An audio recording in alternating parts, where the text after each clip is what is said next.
जय, श्री शुक मुनि की जय, श्री सुत मुनि की जय, परीक्षित महाराज की जय, षष्टि सहस्राणि ऋषिवृंद की जय, नैमिषारण्य क्षेत्र की जय, कृष्ण कलिम ग्रुप की जय, समस्त सदस्य वृंद की जय, समस्त श्रोता वृंद की जय, आपन आपन गुरुदेव की जय, आपन आपन इष्टदेव की जय, अनंत कोटि वैष्णव की जय, आजकेर आनंद की जय। जय जय श्री राधे श्याम निताई गौर हरि बोल। ओम नमो भगवते वासुदेवाय। श्रीमद्भागवतं महापुराणं चतुर्थ स्कंद सप्तदश अध्याय।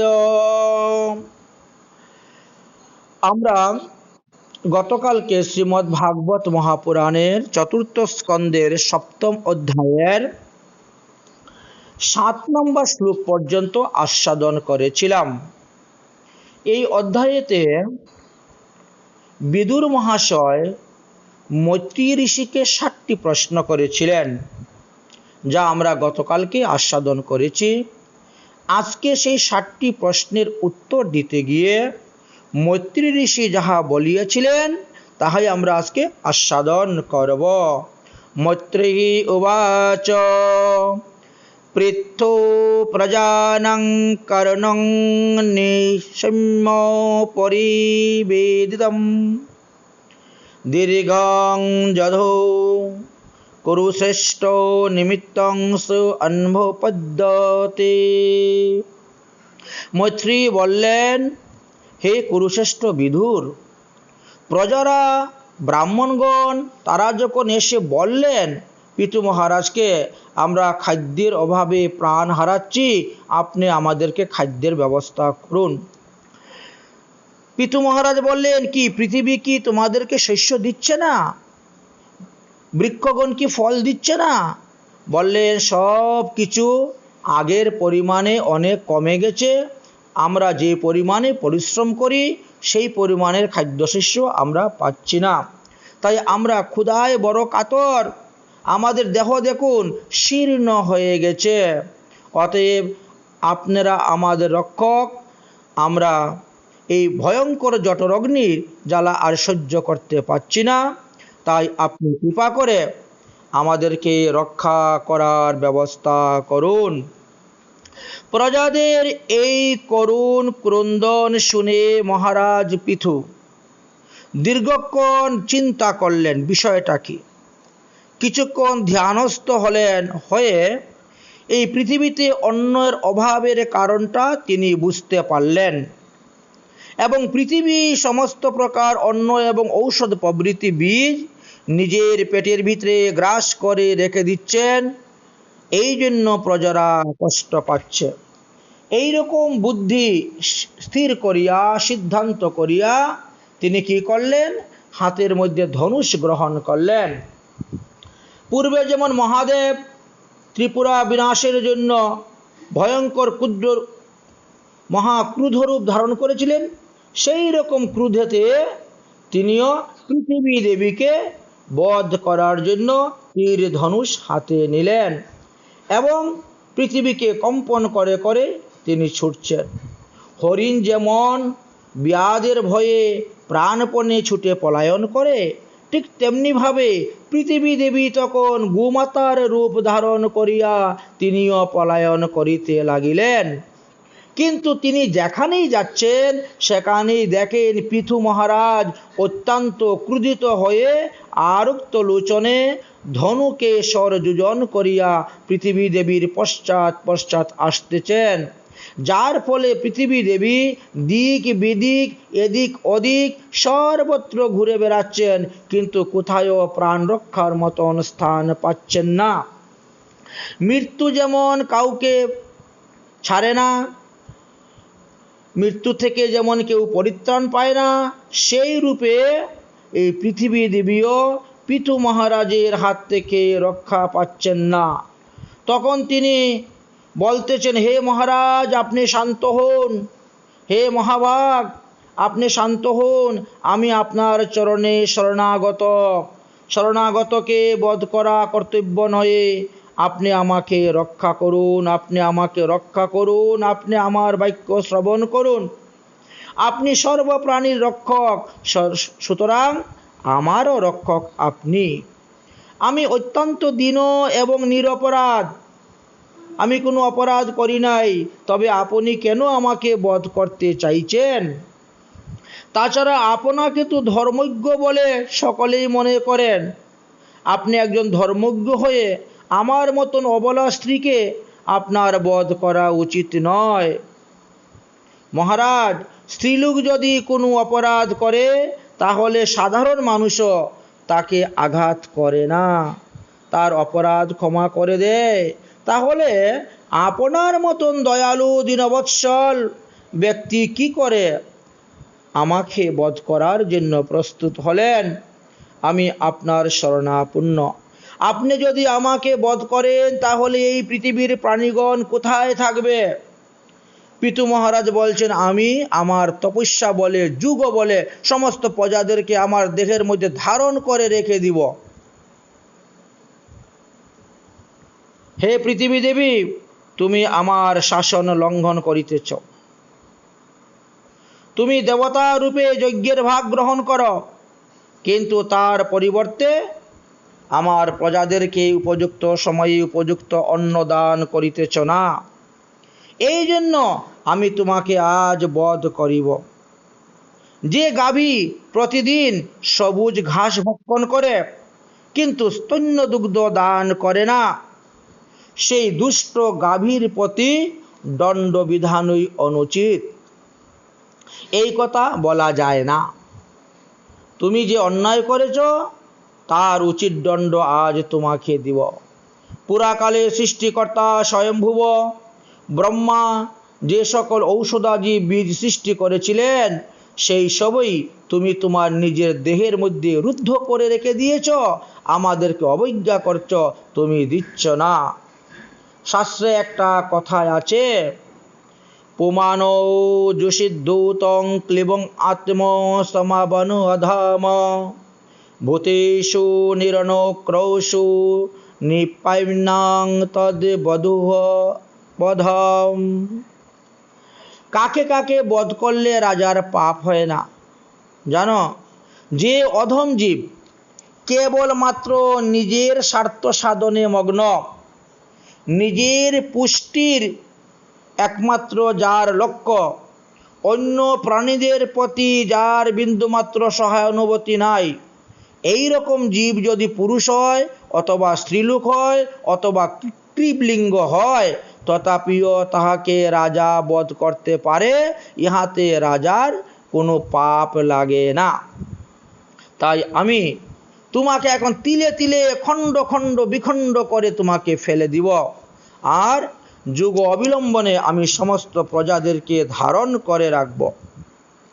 পৃথিবী দেবী তখন দুই হাত জোর করে পিতু মহারাজকে বলছেন, হে মহারাজ, আপনি সাক্ষাৎ পরম পুরুষ ভগবানের অংশ অবতার, আপনাকে নমস্কার।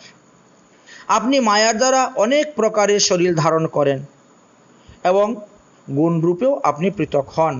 কখনো শতগুণ, কখনো রজগুণ, কখনো তমগুণে আপনি দেহ ধারণ করে আসেন।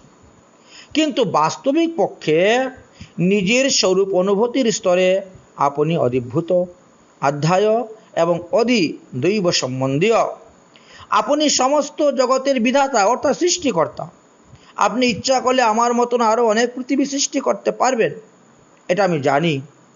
আপনি ত্রিগুণাত্মক সৃষ্টি রচনার কারণ। আপনি অস্ত্র নিয়ে আমাকে বধ করতে উদিত হয়েছেন।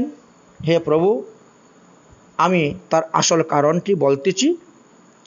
এইবার কল্পান্তরের সময় চলে আসছে, আর কিছুদিন পরেই পৃথিবী প্রলয় হবে এবং নতুন একটি কল্প শুরু হবে বা নতুন মন্বন্তর শুরু হবে। এই জন্য আমি খাদ্যশস্যের সমস্ত বীজগুলা আমার পেটের মধ্যে আমি ধারণ করে রেখেছি, যাতে ওই খাদ্যশস্যের বীজ আগামী মন্বন্তরে আমি সেখানে কাজে লাগাতে পারি। এইটাই ছিল আমার প্রধান উদ্দেশ্য, আর কোনো কিছু নয়। আপনি শান্ত হন, আমার কথা শ্রবণ করুন। যদি আপনি খাদ্যশস্যের বীজ সব কিছু আপনি দহন করতে চান, আমি গাভী রূপ ধারণ করে আছি, আপনি আমার গাভীর একটা বৎস ব্যবস্থা করুন আর পাত্রের ব্যবস্থা করুন, করে আপনার যা যা প্রয়োজন আপনি দহন কর্তা রূপে দহন পাত্রতে সেই সমস্ত বীজ আপনি নিয়ে যান, এতে আমার কোনো আপত্তি নেই, তবে এর উপযুক্ত পাত্র চাই। নমো পরস্মৈ পুরুষায় মায়য়া বিনস্তয়ানাং তবেন গুণ্যম নমো স্বরূপায় ভবেন বিদ্যম দ্রব্য ক্রিয়াকার ভ্রমণকল্পে। প্রণাম করলেন। প্রণাম করে গাভী স্থির ধীর হয়ে দাঁড়িয়ে গেলেন। তখন মহারাজ পিতু কি করলেন, মনুকে আনলেন, বলে আপনি তাহলে বৎস হন গাভীর। মনু গাভীর বৎস হলেন। পিতু মহারাজ নিজ হস্তরূপী পাত্রের মধ্যে পৃথিবীকে দহন করতে শুরু করলেন, গোমাতাকে, আর দুগ্ধরূপে তিনি খাদ্য শস্যের সমস্ত বীজ দহন করিয়া লইলেন। এই কথা শ্রবণ করিয়া মুনিগণ আসলেন, তাহলে আমরাও কিছু দহন করে নিয়ে যাব। নেন, তাহলে আপনাদের বৎস কে হবে? বলে আমরা দেবগুরু বৃহস্পতিকে বৎস করব, আর ইন্দ্রিয় রূপ পাত্রের মধ্যে আমরা বেদরূপী দুগ্ধ দহন করিয়া নিব। ঠিক আছে, তাই হোক। অতঃপর দেবতারা সেই সংবাদ পেলেন, তারাও ছুটে আসলেন যে আমরাও কিছু নিয়ে যাব। তারা কি নিবেন? তাই ইন্দ্রকে তারা বৎস করলেন। ইন্দ্রকে বৎস করলেন, করে স্বর্ণময় পাত্রের মধ্যে অমৃত, দৈহিক, মানসিক শক্তি এই সমস্ত দহন করে নিয়ে গেলেন। এই সংবাদ পেয়ে দৈত্যগণ, অসুরগণ, দানবগণ তারাও আসলেন, আমরা কিছু নিয়ে যাব। তখন তারা প্রহ্লাদকে বৎস করলেন, করে লৌহময় পাত্রের মধ্যে মদ, সুরা, মদিরা দহন করে নিয়ে গেলেন। অতঃপর গন্ধর্ব আর অপ্সরাগণ আসলেন, আমরা কিছু নিয়ে যাব। কি নিবে তোমরা? তখন বিশ্ববসুকে তারা বৎস করলেন, করে সৌন্দর্য, সৌরভ, বাক্য মাধুর্য স্বরূপ এই সমস্ত তারা দুগ্ধরূপে দহন করে নিয়ে গেলেন। এই জন্য তাদের দেখতে সুন্দর, এদের কথাবার্তা সুন্দর, এদের রূপ যৌবন ইত্যাদি সুন্দর। এবার পিতৃগণ বলছেন, তাহলে সবাই যখন নিল আমরা কেন বাকি যাব, বাদ পড়ব, আমরাও কিছু নিব। ঠিক আছে, আসুন। পিতৃগণ এসে উপস্থিত হলেন। তখন অর্জমাকে বৎস করিয়া অপক্ক মৃৎপাত্রে, মানে পাকা নয়, কাঁচা মাটির পাত্রের মধ্যেই শ্রাদ্ধাদি অন্ন দহন করে নিয়ে গেলেন। তাই আমাদের পিতৃগণের মধ্যে আদি হলেন অর্জমা, অর্জমাক থেকে আরম্ভ করলেন। এইবার সিদ্ধগণ, বিদ্যাধরগণ তারা আসলেন, আমরা কিছু নিব। তখন তারা কি করলেন, কপিল দেবকে বৎস করিয়া আকাশরূপ পাত্রের মধ্যে অনিমা, লঘিমা, প্রাপ্তা, কাম্যা আদি অষ্টসিদ্ধি তারা নিয়ে গেলেন। গগনচারীগণ তারা সমস্ত গগন মানে আকাশমার্গে উড়ে বেড়ানো ইত্যাদি বিদ্যা সেখান থেকে গ্রহণ করলেন। এইবার কিঙ্করগণ আসলেন, মায়াবীর গণ আসলেন, তারা ময়দানবকে বৎস করিয়া অন্তর্ধান বিদ্যা এবং সংকল্প মাত্রই যে কাজ হয় সেই বিদ্যা তারা দহন করে নিয়ে গেলেন।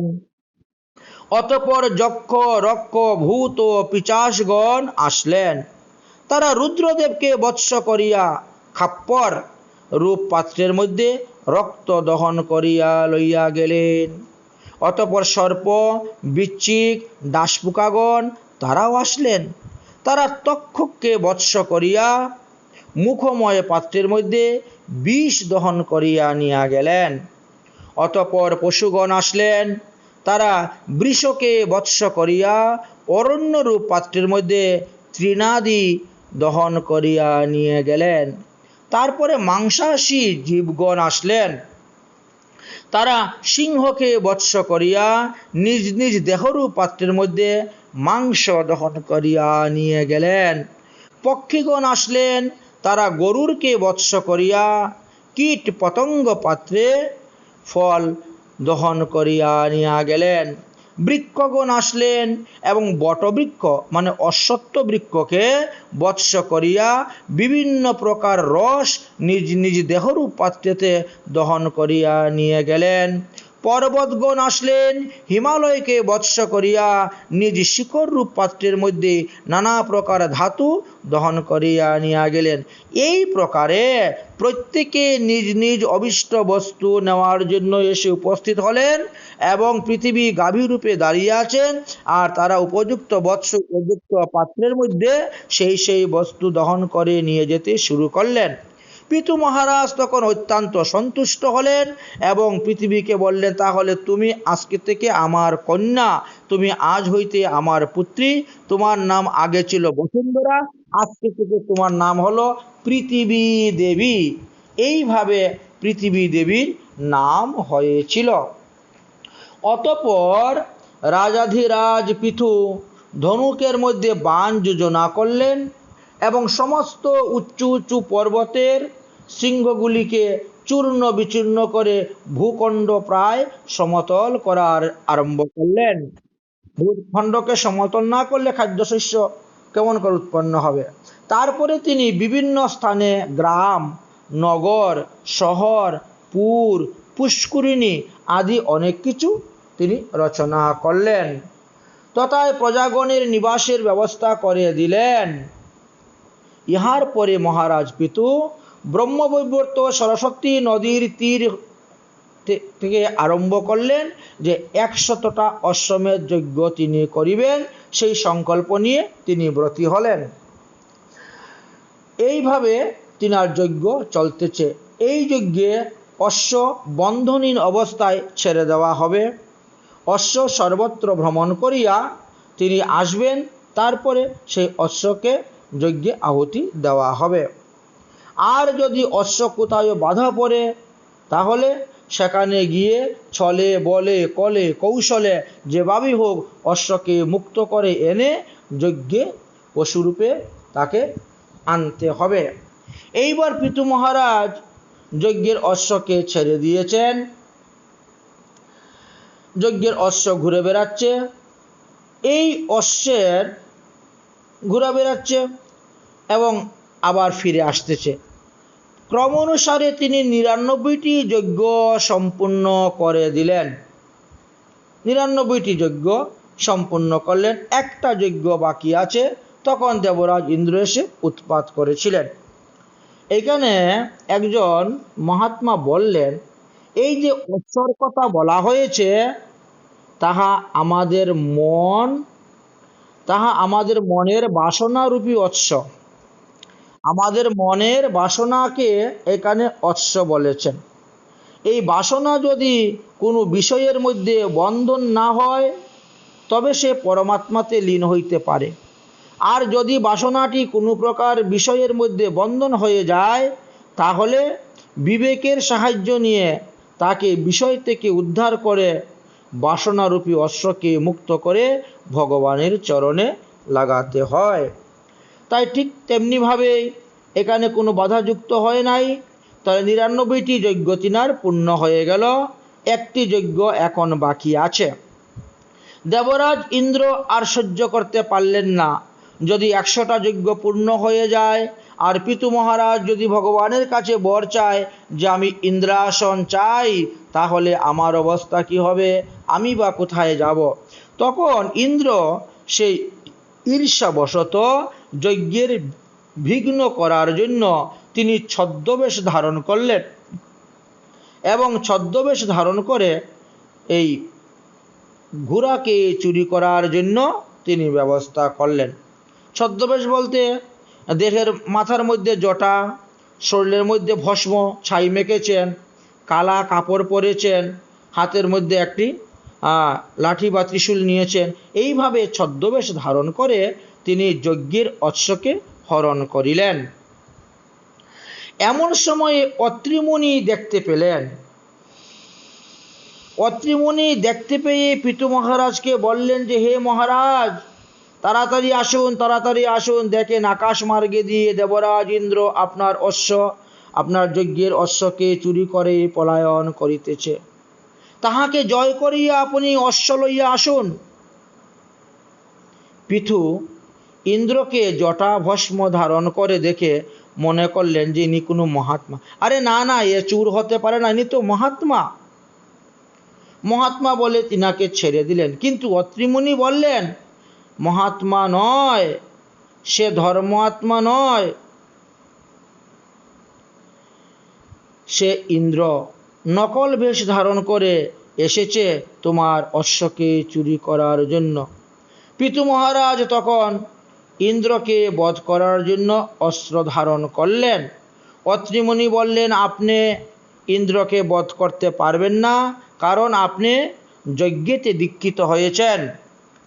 আপনার 100টা যজ্ঞ পূর্ণ হওয়া না পর্যন্ত আপনি কারো উপর ক্রোধ বা অস্ত্র ক্ষেপণ করতে পারবেন না। অতএব আপনার বড় ছেলেকে আপনি পাঠিয়ে দিন। তখন তিনি পুত্রকে আদেশ করলেন, যাও ইন্দ্রকে বধ করে অশ্ব নিয়ে আসো। ইন্দ্রকে বধ করার জন্য রওনা হলেন তিনার বড় পুত্র। বড় পুত্রকে যখন রওনা হয়েছেন, বড় পুত্রকে দেখে ভয়ে তিনি ভীত হয়ে গেলেন, কারণ তিনার 5টি পুত্র সন্তান ছিল। তো এক হলো বিজিতাশ্ব, এক হলো ধূর্মকেশ, এক হর্ষ, আর এক দ্রবিণ, আর এক হলেন বৃকু। এই 5 পুত্র ছিল পিথুর। তাই বড় পুত্রকে বললেন, যাও পুত্র, এখনই ইন্দ্রকে বধ করে অশ্ব নিয়ে আসো। যখন তীর ধেনু নিয়ে ইন্দ্রের পিছনে ছুটলেন, ইন্দ্র তখন ভয়ে ভীত হয়ে ওই নকল বেশ, ওই পাষণ্ডী বেশটা তিনি ত্যাগ করলেন এবং অশ্বটাকেও ত্যাগ করে তিনি দৌড়ে পলায়ন করলেন প্রাণ রক্ষা করার জন্য এবং অন্তর্ধান হয়ে গেলেন। ইন্দ্রকে আর দেখা গেল না। পিতুর পুত্র সেই অশ্বকে এনে পিতার হাতে দিলেন। মুনিগণ বললেন, এই বালকের অদ্ভুত কার্য, অদ্ভুত শক্তি আমরা দর্শন করলাম, তাই আজকে থেকে তার নাম রাখলাম বিজিতা অশ্ব। সেই থেকে পিতুর বড় ছেলের নাম বিজিতা অশ্ব হয়েছিল। অতঃপর আবার যজ্ঞ কার্য আরম্ভ হলো। এবার অশ্বটিকে ঝুপ কাষ্ঠের মধ্যে বেঁধে রেখেছেন। ইন্দ্র সেই সময়েও ছদ্মবেশ ধারণ করিয়া আসিয়া চতুর্দিকে ঘোর অন্ধকার সৃষ্টি করে দিল এবং ঝুপ কাষ্ঠ হইতেও সেই স্বর্ণ সিংহযুক্ত সেই অশ্বটিকে হরণ করে নিয়ে চলে গেল। এইবারও অত্রিমুনি দেখতে পেলেন। তিনি তৎক্ষণাৎ পিথুর নন্দন বিজিত অশ্বকে বললেন, যাও যাও, তাড়াতাড়ি যাও, দেখো তোমাদের অশ্ব চুরি করে নিয়ে চলে যাচ্ছে। বিজিত অশ্ব তখন অত্যন্ত ক্রোধিত হয়ে ইন্দ্রকে বধ করার নিমিত্ত একটি বাণ ধনুকের মধ্যে যোজনা করলেন। ইন্দ্র তখন বুঝতে পারল যে এই বাণের দ্বারাই আমার প্রাণ ত্যাগ হইবে। সঙ্গে সঙ্গে অশ্বটাকে ছেড়ে দিল, আর সেই জটা, চিমটা, কালা কাপড় ইত্যাদি যে পরিধান করেছিল, ভস্ম ছাই গায়ের মুখে ছিল, সেই ছদ্মবেশ সব সেখানে ফেলে ত্যাগ করে অন্তর্ধান হয়ে গেল দ্বিতীয়বার। এইভাবে ইন্দ্র একবার নয়, দুবার নয়, বহুবার এরকম কপট রূপ ধারণ করিয়া বারবার অশ্বকে হরণ করিতে শুরু করলেন। ইন্দ্রের এই কপট রূপগুলা জানা যায় যে পরবর্তী সময়ে পাষণ্ডীরা ধারণ করেছিলেন। এই কথা লেখা আছে শাস্ত্রে যে এই যে রূপগুলা, এগুলা পাষণ্ডীগণ পরবর্তী সময়ে ধারণ করেছিলেন। এটা ভাগবতের 4th স্কন্ধের 19 অধ্যায়ের 24 নম্বর শ্লোক এবং 25 নম্বর শ্লোক পড়লে পরে আমরা দেখতে পাই। এইভাবে বন্য পৃথুর যজ্ঞ নষ্ট করিবার ইচ্ছায় অশ্বারোহণকালে ইন্দ্র যেগুলা ত্যাগ করেছিলেন, সেই সব নগ্ন, রক্তাম্বর এবং কাপালিক প্রভৃতি পাখণ্ড অর্থাৎ পাষণ্ড পূর্ণ লোকেরাই এই সমস্ত ধারণ করেছেন এবং তাদের বুদ্ধিও সেইভাবেই হয়েছিল। কারণ এই সমস্ত নাস্তিক মত গুলাই যাদের মধ্যে তারাই ধারণ করেছিলেন। ইন্দ্রের পরিদিক্ত বস্ত্র, রক্তবস্ত্র, কাপালিক এবং নগ্ন, এই তিনটি বস্তুকে কেউই অন্যরা মানে সৎ ব্যক্তি, উত্তম ব্যক্তি কেউ পরিধান করেন নাই। এই জন্য সাধুরা লাল বস্ত্র পরেন না এবং অন্যান্য তত্ত্বকথা লেখা আছে। যেমন পাষণ্ডী বলতে কাকে কাকে বোঝায় এই বিষয়েও শাস্ত্রে অনেক অনেক প্রমাণ তুলে দিয়েছেন। যাই হোক, আমরা এখন সেই দিকে যাচ্ছি না, আমরা এই দিকে আমরা আলোচনা করি। এবার কি হলো, এবার ইন্দ্র ভয় পেয়ে স্বয়ং ব্রহ্মার কাছে গিয়ে উপস্থিত হলেন। হ্যাঁ, এবং নিজের প্রাণ ভিক্ষার জন্য তিনি প্রস্তুত হলেন। কারণ এইবার বিজিতস্য এমন ক্রুদ্ধ হয়েছেন, ইন্দ্রকে তিনি বধ করবেন।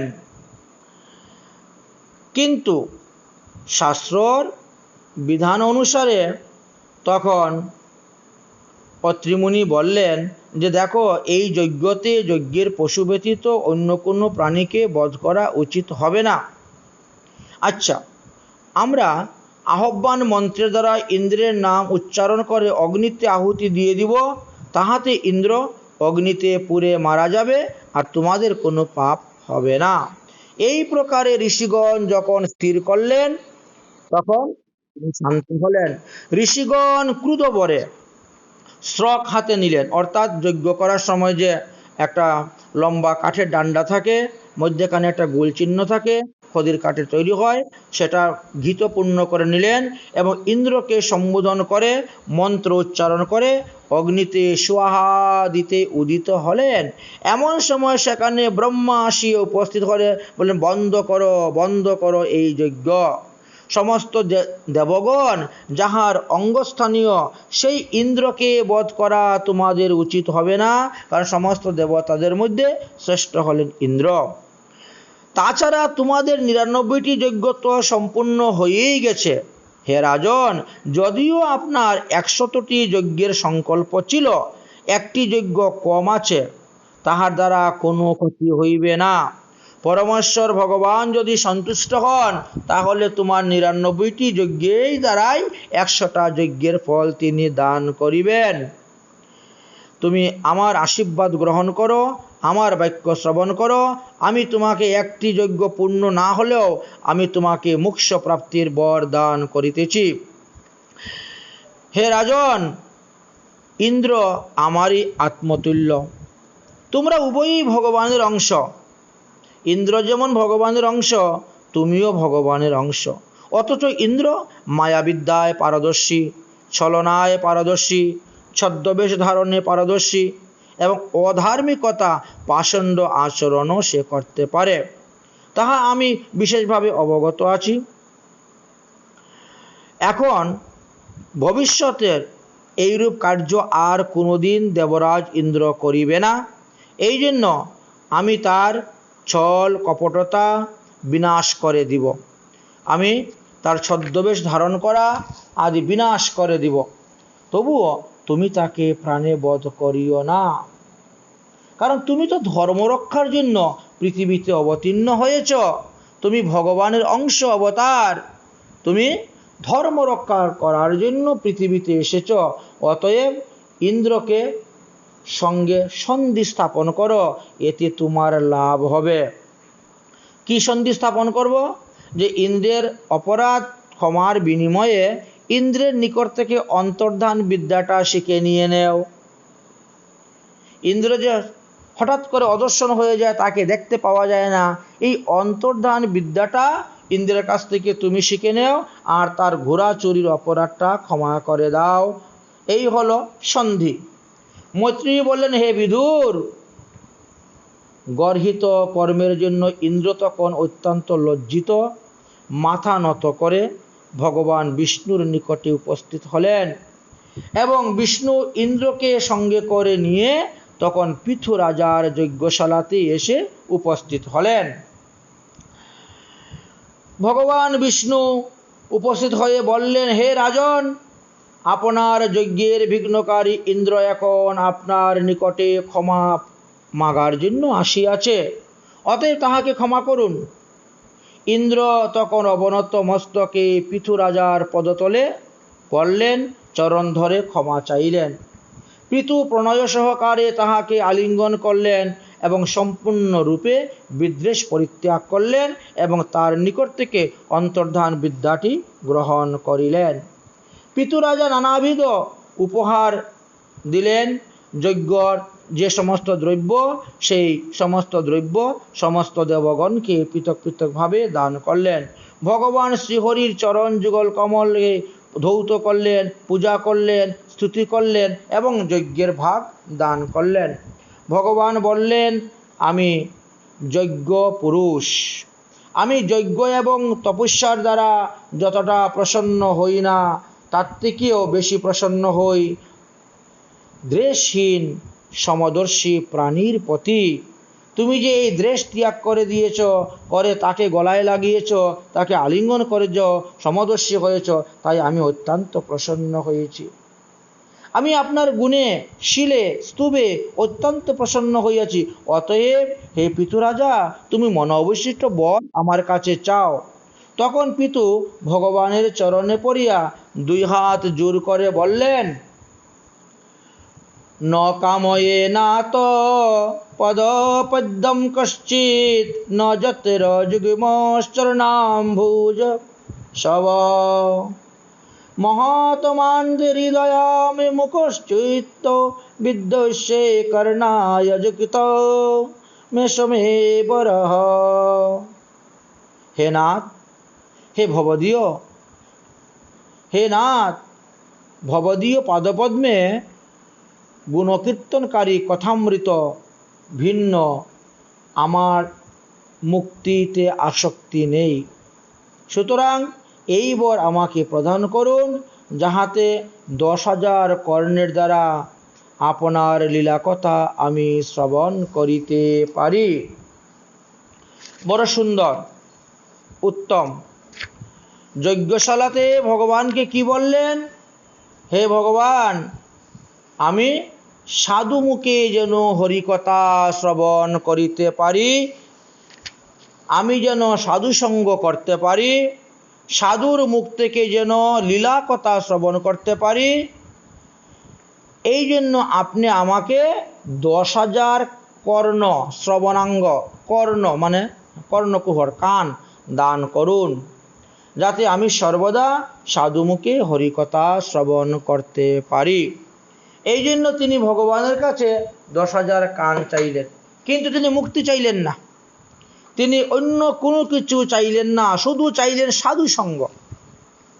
ভগবান বললেন, এতে তোমার কি লাভ হইবে? তুমি আমাকে চাইলে না, তুমি মুক্তি চাইলে না, তুমি শুধু সাধু সঙ্গ চাইলে আর সাধু মুখে হরিকথা শ্রবণ করতে চাইলে।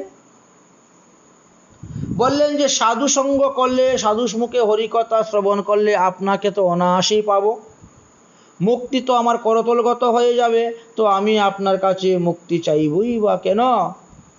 বরং আপনি আমাকে অজস্র কান প্রদান করুন, যাহাতে আমি প্রাণ ভরে আপনার লীলা কথা শ্রবণ করতে পারি। এই আমার অভিলাষিত বর। পুণ্যকৃতি প্রভু, সাধু পুরুষদের মুখ হইতে নিগৃহীত আপনার পাদপদ্ম মধুর কণাবহিত সেই অধরামৃত যেন আমি পান করতে পারি, সাধু সঙ্গ যেন আমি করতে পারি, এটাই আমি চাই।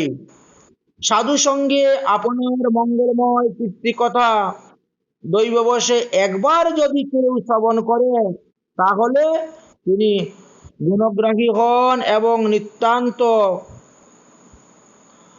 উত্তম গতি লাভ করিতে পারেন। যারা নিম্ন যোনিগত, তারাও উদ্ধার হইতে পারে এবং উত্তম স্থান লাভ করতে পারে। অতএব আমি সাধুমুখে হরিকথা শ্রবণ করার জন্য আমাকে 1,000টি কান প্রদান করুন, না 10,000টি কান প্রদান করুন, অজস্র। সাধু মুখে হরি কথা শোনো সবে শোনো রে সাধু মুখে হরি কথা। শোনো সবে শোনো রে সংসার বন্ধন মুক্ত হবে হরিপদ পাবে রে। সংসার বন্ধন মুক্ত হবে হরিপদ পাবে রে। সাধু মুখে হরি কথা। শোনো সবে শোনো রে ভক্ত মুখে কৃষ্ণ কথা। শোনো সবে শোনো রে ভক্ত মুখে কৃষ্ণ কথা। শোনো সবে শোনো রে মন প্রাণ শীতল হবে প্রেম ভক্তি পাবে রে। মন প্রাণ শীতল হবে প্রেম ভক্তি পাবে রে। সাধু মুখে হরি কথা। শোনো সবে শোনো রে সুখ মুখে ভাগবত কথা। শোনো সবে শোনো রে সুখ মুখে ভাগবত কথা। শোনো সবে শোনো রে দেহ মন শুদ্ধ হবে পাপ তাপ যাবে রে। দেহ মন শুদ্ধ হবে পাপ তাপ যাবে রে। সাধু মুখে হরি কথা। শোনো সবে শোনো রে যথায় হয় হরি কথা শ্রী হরি বিরাজেন তথা। যেথায় হয় হরি কথা শ্রী হরি বিরাজেন তথা। ধ্রুব প্রহ্লাদ নারদাদি ধ্রুব প্রহ্লাদ নারদাদি ভক্তগণ সঙ্গে রে। সাধু মুখে হরি কথা। শোনো সবে শোনো রে মহারাজা পরীক্ষিত শুনিলেন শ্রী ভাগবত। মহারাজা পরীক্ষিত শুনিলেন শ্রী ভাগবত। ও রাজা ব্রহ্মশাপ মুক্ত হয়ে ব্রহ্মশাপ মুক্ত হয়ে হরিপদ পেল রে। সুখ মুখে হরি কথা। শোনো সবে শোনো রে ভাগবত সুধামৃত পান কর মন বিরত। ভাগবত সুধামৃত পান কর মন বিরত। মানব জীবন সফল করো মানব জীবন সফল করো। সাধু সঙ্গে তর রে। সাধু মুখে হরি কথা। শোনো সবে শোনো রে ব্যাস নন্দন শুকমুনি ভাগবতের তত্ত্ব জানি। ব্যাস নন্দন শুকমুনি ভাগবতের তত্ত্ব জানি। জীবের কল্যাণ লাগি জীবের কল্যাণ লাগি এই ধরায় প্রচার করেন রে সুকমুখে ভাগবত কথা শোনা সবে শুনরি। তাই মহারাজ পিতু সাধু মুখে হরিকথা শ্রবণের জন্য, সাধু সঙ্গ লাভ করার জন্য তিনি ভগবানের কাছে 10,000 কান প্রার্থনা করলেন। কারণ সাধু মুখে হরিকথা শ্রবণের বিশেষ ফলের মহিমার কথা শাস্ত্রে বর্ণন করে গিয়েছেন। আমরা পদ্মপুরাণে দেখতে পাই, সেখানে লেখা আছে অবৈষ্ণবৈশ্য পণ্ডিতৈশ্য সর্বশাস্ত্র সমন্বিতম বাক্যতৈশ্য ন গৃহ্ণাৎ শিরোনীল হবি যথা। অবৈষ্ণবের মুখ থেকে ভাগবত কথা শ্রবণ করতে নেই। তিনি যত বড়ই পাণ্ডিত্য হন না কেন, যত বড়ই সর্বশাস্ত্র বিশারদ হন না কেন, কেন বললেন ওদের বাক্যেতে শক্তি আসে না। তারা ভাগবত পাঠ করে কিন্তু অনুভব করে না, তারা আচার করে না, আচরণ করে না। ভাগবতের কথা ভাগবতী রেখে দেয়। নিজে যদি আচার না করে তাহলে তার প্রচার করার তো অধিকার নাই। তবে সে প্রচার করে কেন? অর্থ, অর্থ লোভে, ধন লোভে। আজকাল বিপ্রে ভাগবতী বার্তা গৃহে গৃহে জনে জনে করিত্তা ধন লোভেন কথা সারো ততজ্ঞত। অনধিকারী ব্যক্তিরাও তারা ব্যাসাসনে বসে যান, ভাগবত পাঠ করেন। কিসের জন্য? অর্থ লোভের জন্য, ধন লোভের জন্য। কিন্তু তাদের বাক্যেতে শক্তি আসে না, এতে জীবের কল্যাণ হয় না। যেমন কোনো কুকুরকে কেউ ঘি তো সেবন করালো, কিন্তু কুকুরের পেটে তো ঘি হজম হবে না, একটু পরেই সে ঘিগুলা বমি করে ফেলে দেয়। কিন্তু ওই বমিটি আর কোনো কাজে লাগে না।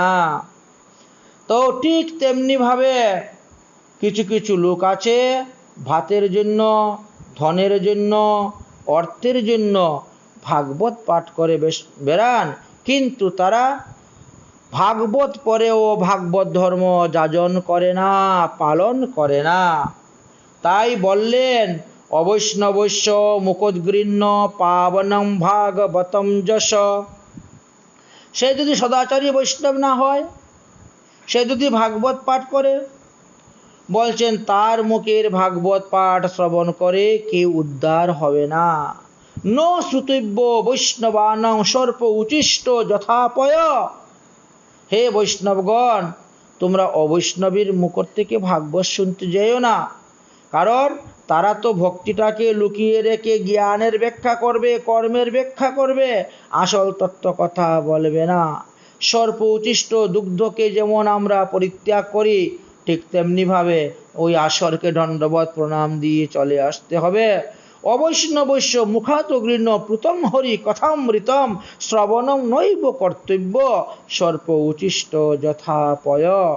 শাস্ত্রের বহু স্থানে এইভাবে আমাদেরকে বললেন শূদ্রানাং সুপাকিশ্চৈব যো হরের নাম বিক্রয়ী যো বিদ্যা বিক্রয়ী বিপ্র বিষহীন চতুর্রগ। অতএব ভাগবত সপ্তাহ দিতে গেলে, ভাগবত কথা পরিবেশন করাতে হলে সেই রকম উপযুক্ত বক্তাকে এনে তার দ্বারা পাঠ করালেই লাভ হইবে। তাই পিতু মহারাজের এই শ্লোকের দ্বারা আমরা বুঝতে পারলাম তিনি সাধু মুখে হরিকথা শ্রবণ করার জন্য ভগবানের নিকটে তিনি সহস্র তিনি কর্ণ চাইলেন। কেন চাইলেন? বলে এই সাধু মুখে হরিকথার দ্বারাই আমি অনায়াসে ভগবত পদপদ্ম লাভ করতে পারবো, ভবসাগর উত্তীর্ণ হইতে পারবো। কৃচ্ছে মহাহীনম ভগবানম কল্পবৈশ্যাহ সরোবর্ঘ ন কুরুম সুখেন তিষ্ঠন্তি। যদি কেহ কর্ণধার অর্থাৎ মাঝি নৌকার চালক না লইয়া সংসার বন্ধন পার হইতে চান, সংসার রূপী সমুদ্র পার হইতে চান, তবে তার মহা কষ্ট হইবে। তদ্রূপ অতি দুঃখে সাধ্য যুগাদির দ্বারা এই স্বরূপ রিপুকে পরিব্যাপ্ত সংসার সমুদ্র পার হইতে অবিলাস হইয়াছেন আপনি। অতএব আপনি ভগবান শ্রীহরির সর্বারাধ্য পাদপদ্মকে বেলা সদৃশ্য অবলম্বন করুন, তাহলে দুস্তর সমুদ্র পার হইতে পারবেন। মৈত্রী ঋষি বলেন, হে বিদুর, এই কথা বলিয়া সনত সনাতন সন্ন্যক ঋষিগণ তিনাকে উপদেশ দিতে শুরু করলেন। অতএব ভগবান তাদেরকে আশীর্বাদ দিলেন, আশীর্বাদ দিয়ে যথাস্থানে চলে গেলেন। পিতু মহারাজ অন্যান্য দেবগণ মুনিগণকে পূজা করিলেন, করিয়া বহু অর্থ দান দক্ষিণা দিলেন এবং ইন্দ্রকে সন্ধি করিয়া সেই স্থানে যজ্ঞ সমাপ্ত করিয়া যজ্ঞে স্নান করলেন। মুনিগণ দেবগণ সকলে রাজাকে আশীর্বাদ করে নিজ নিজ গৃহে চলে গেলেন। রাজা যজ্ঞশালা হইতে নিজ গৃহে ফিরিলেন এবং সমস্ত প্রজাদেরকে সনাতন ধর্মের শিক্ষা দিতে শুরু করলেন। পিতু মহারাজ সনাতন ধর্মকে কিভাবে পালন করতে হবে, কিভাবে যাজন করতে হবে, সেই সমস্ত আচার আচরণ আদি ক্রম অনুসারে তিনি শিক্ষা দিতে শুরু করলেন। কারণ য ঊর্ধ্বরেতা করং রাজা প্রজা ধর্মস্য শিক্ষায়নম। রাজা কেবল কর লইয়া প্রজাদেরকে ধর্ম শিক্ষা না দিয়ে সেই প্রজার পাপ রাজাকে ভোগ করতে হয়। এই জন্য তিনি তাদেরকে ধর্ম শিক্ষা দিতে শুরু করলেন। বিদুর মহাশয় জিজ্ঞাসা করলেন, পিতু মহারাজ এই ধর্ম শিক্ষা কোথা থেকে প্রাপ্ত হয়েছিলেন? মৈত্রী ঋষি বলেন, সনক সনাতন সন্নন্দ সন্নত ঋষির কাছ থেকে। একদিন মহারাজ পিতু সপত্নী অর্চিকে সঙ্গে করে নিয়ে তিনি উত্তম সিংহাসনে অবস্থান করে বসে আছেন এবং আরও একটি মহান যজ্ঞ করার চিন্তা তিনি করিতেছেন। এমন সময় সূর্যদেবের সমান সনকাদি চতুর্শন 4 ভাই আকাশ মার্গ হইতে এসে উপস্থিত হয়েছেন রাজার সম্মুখে। পিতু রাজা তৎক্ষণাৎ উঠে দাঁড়াইলেন, দণ্ডবত প্রণাম করলেন এবং আদর সৎকারের দ্বারা সুবর্ণ সিংহাসনে বসিয়া পাদ্যার্ঘ দিয়ে পূজা করলেন। সনকাদি ঋষিগণ বললেন, তুমি যুগধর্ম স্থাপন করতে চাচ্ছ, তাহলে আগে আপনি আচরি ধর্মজীবীর শিখায়। অতএব সংসার ভবসাগর থেকে উত্তীর্ণ হওয়ার জন্য কোনো নৌকা নিয়ে ভবসমুদ্র পার হইতে গেলে যেমন উত্তম মাঝির প্রয়োজন হয়, ঠিক তেমনিভাবে ভবসাগর থেকে পার হইতে গেলে সদ্গুরুর প্রয়োজন হয়। অতএব তুমি গুরুকরণ করো, করে জীবকে শিক্ষা দিয়ে তুমি কিভাবে ভবসিন্ধু থেকে উত্তীর্ণ হবে সেই শিক্ষা প্রদান করিবে। যাই হোক, এইভাবে তিনি সেটা করেছিলেন। একদিন রাজা পিথু নিজ বার্ধক্য অবস্থা দেখে তিনি মন্ত্রীদেরকে নিয়ে পরামর্শ করলেন এবং পুত্রদেরকে ডেকে আনলেন। জ্যেষ্ঠ পুত্র বিধিশস্যকে রাজ্য অভিষেক করিয়ে দিলেন এবং স্বস্ত্রীর সহিত তিনি বনে গমন করলেন, বানপ্রস্থ জীবন যাপন করলেন। তিনি স্কন্দ, মূল, ফল ইত্যাদি তিনি আহার করে জীবন অতিবাহিত করিতে লাগিলেন এবং তিনি কঠোর তপস্যা শুরু করলেন। তিনি যখন কঠোর তপস্যা আরম্ভ করলেন, শীতের সময় জলের মধ্যে, প্রচণ্ড রুদ্রের সময় খোলা আকাশের নিচে, উত্তপ্ত তাপ হচ্ছে চতুর্দিকে কাণ্ডার আগুন জ্বালিয়ে, বৃষ্টির সময় সেই বৃষ্টির জলের মধ্যে দাঁড়িয়ে, এইভাবে তিনি শীত উষ্ণ তাপ সহ্য করে কঠোর তপস্যা করতে শুরু করলেন। কখনো জলের মধ্যে দাঁড়িয়ে, কখনো অগ্নির মধ্যে দাঁড়িয়ে, কখনো রুদ্রের মধ্যে দাঁড়িয়ে, কখনো শীতল জলের মধ্যে বা বৃষ্টির জলে, এইভাবে। এতে কি হলো, ভগবানের আরাধনা তিনি সফলতা লাভ করলেন। একদিন তো পিতু মহারাজ তপস্যা করতে করতে হঠাৎ চেতনা শূন্য হইয়া তিনি পৃথিবীতে পড়ে গেলেন। তখন পত্নী অর্চি পতির প্রাণ শূন্য দেখিয়া বিলাপ করিতে লাগিলেন এবং পর্বতের সানুদ্রেশে চিতা তৈরি করলেন। পতিকে চিতায় আরোহণ করাইলেন এবং স্বয়ং নদীর জলে স্নান করিয়া আসিয়া চিতাতে বসলেন, অগ্নিসংযোগ করিলেন, 3 বার চিতা পরিক্রমা করলেন, নমস্কার করে চিতার অগ্নিতে তিনি প্রবেশ করেছিলেন। তিনি পতির সহিত সতী হয়েছিলেন। তখন বৈকুণ্ঠ হইতে বিমান এসে উপস্থিত হল। পিতু এবং অর্চিকে দিব্য রথের মধ্যে বসিয়ে তারা দিব্য দেহ ধারণ করে বিমানের মধ্যে বসে বৈকুণ্ঠে গমন করিলেন। অনুদীনমিদমাদরেণ ছিন্নম পিতু চরিত্র প্রথমং বিমুঞ্জ সঙ্গম ভগবতী ভবসিন্ধু পুতপাদৈ সচ নিপুণাং লভতে রতিং মুন্নম। যে মনুষ্য এই পিতুর চরিত্র কথা শ্রবণ করেন এবং অন্যকে শ্রবণ করান, তারা উভয়ে সর্বসিদ্ধি প্রাপ্ত হইয়া সংসার সাগর হইতে উত্তীর্ণ হইয়া পিতুতুল্য গতি লাভ করিয়া থাকেন এবং অন্তিমে তারা নির্মল ভক্তি লাভ করিয়া থাকেন। মৈত্রী বলিলেন, হে বিদুর, পিতুর পুত্র বিজিত অশ্ব, তারপরে চক্রবর্তী রাজা তিনি হলেন এবং তাহার ছোট 4 ভাইকে 4 দিকে 4 দেশের রাজা করে দিলেন।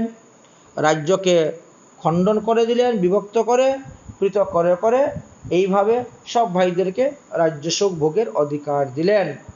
বিজিত অশ্বের আরও একটি নাম ছিল অন্তর্ধান। ওই ইন্দ্রের কাছ থেকে অন্তর্ধান শিখেছিলেন তাই। তিনি শিখণ্ডিনী নামে এক কন্যাকে বিবাহ করেছিলেন এবং সেই পত্নীতে 3টি পুত্র সন্তান উৎপাদন করেছিলেন। তারপরে তিনি নবস্বতী নামে আরও একটি অপরূপ সুন্দরী কন্যাকে বিবাহ করেছিলেন। সেই অন্য পত্নীর গর্ভেতে তিনি হরিধ্বন নামক আরও একটি পুত্র উৎপাদন করেছিলেন। এই হরিধ্বনের 6টি পুত্র হয়েছিল। তন্মধ্যে যে প্রথম পুত্র, সেই প্রথম পুত্রের নাম ছিল বহিষ্যদ। তিনি ক্রিয়াকাণ্ডের খুব নিপুণ ছিলেন। বেদের যত ক্রিয়াকাণ্ড আছে তিনি একটাও ছাড়েন না, সব ক্রিয়াকাণ্ডে তিনি নিপুণ ছিলেন। সেই বহিষ্যদ কোনো এক সময়ে একের পর এক যজ্ঞ, মানে এইখানে কুশবিচি একটা যজ্ঞ করা হলো, এই যজ্ঞ শেষ হলো, ওখান থেকে কুশবিচি আরেকটা যজ্ঞ হলো, মানে একটা যজ্ঞকুণ্ডের পাশে আরেকটা যজ্ঞকুণ্ড, এইভাবে এক যজ্ঞের নিকটে আরেকটি যজ্ঞ, এই রূপে করিতে করিতে প্রাচীন অগ্রকুশ দ্বারা সমগ্র ভূমণ্ডলকে তিনি পরিব্যাপ্ত করিয়াছিলেন বলে তাহাকে প্রাচীন বহি নামে প্রসিদ্ধ হইলেন। এবার দেখুন, আমরা গত পরশুদিন আলোচনা করেছিলাম যে দেবর্ষি নারদ ধ্রুবের চরিত্র কথা প্রাচীন বহি রাজার নিকটে এসে বলেছিলেন, প্রাচীন বহি রাজার পুত্র প্রচেতাগণের নিকটে বলেছিলেন। এইবার দেখেন প্রাচীন বহি রাজা পাওয়া গেল, তার পুত্র প্রচেতা এবং তিনার যজ্ঞ সবই ক্রম অনুসারে পাওয়া যাবে। সব প্রশ্নের উত্তর এইখানেই সমাধান হচ্ছে। এই জন্য তিনাকে প্রাচীন বহি নামে প্রসিদ্ধ হলেন। অতঃপর ব্রহ্মা আদেশ করলেন, হে প্রাচীন বহি, তুমি সমুদ্রের কন্যা সুতদ্রুতিকে বিবাহ করো এবং তাহার গর্ভে তুমি সন্তানাদি উৎপন্ন করো। এই ব্রহ্মার আদেশে রাজা প্রাচীন বহি, অর্থাৎ তিনার আগের নাম ছিল বহিষ্যদ, যাই হোক, সেই রাজা প্রাচীন বহি সমুদ্রের কন্যা সুতদ্রুতিকে বিবাহ করেছিলেন এবং তাহার গর্ভে 10টি পুত্র সন্তান উৎপাদন করেছিলেন। এই 10টি পুত্র সন্তানকে প্রচেতা বলে ডাকা হতো। পিতা যখন ইহাদিগকে সৃষ্টি করে বললেন যে যাও তোমরা পশ্চিম দিকে গিয়ে, প্রথমে বললেন যাও তোমরা বিবাহ করো, সংসার বংশবৃদ্ধি করো। তারা বললেন, বাবা আমরা শুনেছি যে প্রথম জীবনে যদি একটু সৎসঙ্গ করা না হয়, সাধুসঙ্গ করা না হয়, হরিভজন করা না হয়, তাহলে উত্তম সন্তান উৎপন্ন হয় না। তো আমরা ভাবছি প্রথমে কিছুদিন আমরা ব্রহ্মচর্য পালন করে আমরা হরিভজন করব, তারপরে আমরা সংসার ধর্মে প্রবেশ করব এবং বংশে উত্তম সন্তান জন্ম দিব। এখন পুত্রগণ কিছুদিন ভজন করতে চাচ্ছে, প্রাচীন বহি রাজা তো নিষেধ করতে পারেন না। বললেন, ঠিক আছে ভজন করতে যাও, কিন্তু বেশি দূর যাবে না ভজন করতে, তোমরা তোমাদের মামার বাড়িতে চলে যাও। অর্থাৎ তিনি তো সমুদ্রের কন্যাকে বিবাহ করেছেন, অতএব তোমরা দাদুর কাছে যাও, তোমাদের দাদুর কাছে গিয়ে ওখানে বসে তপস্যা করো। অর্থাৎ সমুদ্রের জলের মধ্যে ঢুকে জলকে স্তম্ভন করে ওই স্থানে বসে তোমরা তপস্যা করো, তাহলে তোমরা তাড়াতাড়ি সিদ্ধি লাভ করতে পারবে। পিতার বাক্য শ্রবণ করিয়া তাহারা রওনা হলেন তপস্যা করার জন্য। কিছু দূর যাওয়ার পরে এক বিশাল সরোবর দেখতে পেলেন। সেই সরোবরের জল পান করলেন, আচমন করলেন, মস্তকে ধারণ করলেন। অপূর্ব সুন্দর পুষ্পফুলের ঘ্রাণ আসতেছে। প্রচেতাগণ সেখানে বসলেন, বসে চিন্তা করলেন, আমরা যে তপস্যা করব, আমরা কোন দিকে যাব এখন তপস্যা করার জন্য। এমন সময়ে সেই স্থানে হঠাৎ করে শিবরঞ্জনী সুরে এক অপূর্ব গান শ্রবণ করতে পারলেন, যেটা স্বয়ং মহাদেব ওই সরোবরের তীরে বসে তিনি গান করেছিলেন। সেই শিবরঞ্জনী সুরে এক অপূর্ব গান করেছিলেন। সেই গানের শব্দ তাদের কর্ণেতে ভেসে উঠল। তারা তখন এক তালে সেই দিকে তাকিয়ে আছেন, তাকিয়ে তারা সেই গানকে লক্ষ্য করতেছেন, শ্রবণ করতেছেন। তারপরে দেখা গেল ধীরে ধীরে সেখানে স্বয়ং মহাদেব এসে উপস্থিত হলেন। মহাদেবকে দণ্ডবত প্রণাম করলেন। মহাদেব বললেন, হে প্রাচীন বহি রাজার পুত্র প্রচেতাগণ, আমি জানি তোমরা ঈশ্বর ভজন করতে যাচ্ছ, তোমরা ঈশ্বর ভজন করতে যাচ্ছ, তাই আমি অত্যন্ত সন্তুষ্ট হয়ে তোমাদেরকে এসে দর্শন দিলাম। কারণ হরির ভক্ত, বিষ্ণু ভক্ত, বৈষ্ণব আমার অত্যন্ত প্রিয়, তাই আমি তোমাদেরকে দর্শন দিলাম। আমাকে দর্শন করার জন্য মুনি ঋষিগণ হাজার হাজার বছর তপস্যা করেন, তবুও আমাকে দর্শন পায় না, কিন্তু আমি স্বেচ্ছায় আজকে এসে তোমাদেরকে দর্শন দিলাম, কারণ তোমরা হরিভজন করতে যাচ্ছ। কিন্তু হরিভজন কিভাবে করতে হয় তা তো তোমরা জানো না। হরিভজন কিভাবে করতে হয়, সেই হরিভজন কিভাবে করলে তোমরা তাড়াতাড়ি সিদ্ধি লাভ করতে পারবে, সেই কথাটাই আমি তোমাদেরকে বলার জন্য তোমাদের নিকটে এসে উপস্থিত হয়েছি। তারপরে মহাদেব তাদেরকে যে সমস্ত তত্ত্বকথা বলেছিলেন, সেই কথাগুলাকে বলা হয় রুদ্রগীত, শ্রীমদ্ ভাগবত মহাপুরাণের রুদ্রগীত। তাহলে আমরা আগামীকাল শ্রীমদ্ মহাপ্রভুর কৃপা হলে এই রুদ্রগীতটি আস্বাদন করব, যে কিভাবে মহাদেব কৃষ্ণ ভজনের পদ্ধতিগুলা বলেছিলেন, কিভাবে মানসিক চিন্তন করে ভগবানের সেবা পূজা করা যায় এবং এতে তাড়াতাড়ি ভগবান পাদপদ্ম লাভ করা যায়।